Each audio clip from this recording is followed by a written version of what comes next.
నేనే చాలా గ్రేట్. నేను లేకపోతే అసలు కూర అందంగా కనబడదు, కలర్ఫుల్గా కనబడదు. నేనే గ్రేట్. నువ్వు కొంచెం రంగు మాత్రమే ఇస్తావు. అసలు నేను లేకపోతే కూరే లేదు.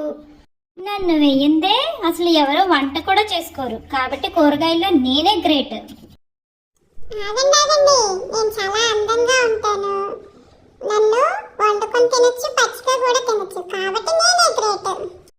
ఆగాగు, నన్ను కూడా అలాగే తింటారు. నువ్వు ఆగమ్మా, నన్ను కూడా అలాగే తింటారు. ఆగండి ఇంక మీ బడాయి కబుర్లు. మిమ్మల్ని వేస్తే ముందు కొంచెం వేస్తారు, లేకపోతే లాస్ట్ లో కొంచెం వేస్తారు. అదే నన్నైతే ముఖ్యంగా మెయిన్ డిషెస్ లో కూర, కుర్మా, ఫ్రై, చిప్స్ గా కూడా చేసుకుంటారు. నేను బాగున్నాయి మీ ఊసిపోని మాటలు. నేను వెజిటేబుల్స్లో రాణిని. నన్ను రాజులు కూడా ఎంతో ఇష్టపడతారు. నా మీద పాటలైతే కవులకి అలవోకగా వచ్చేస్తాయి. కాబట్టి వెజిటేబుల్స్లో నేనే గ్రేట్. మీరు ఎంతమంది ఉన్నా చప్పగా ఉంటారు. అదే నేను ఒక చిన్న ముక్క పంట కింద తగిలానా మొత్తం కంచంలో అన్నం 5 నిమిషాల్లో తినేస్తారు. అది నా గ్రేట్నెస్.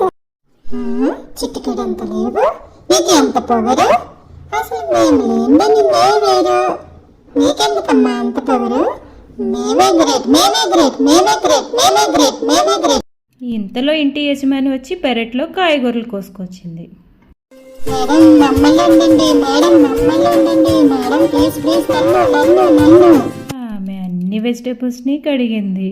అన్నీ చాలా హాయిగా హ్యాపీగా స్నానం చేశాయి.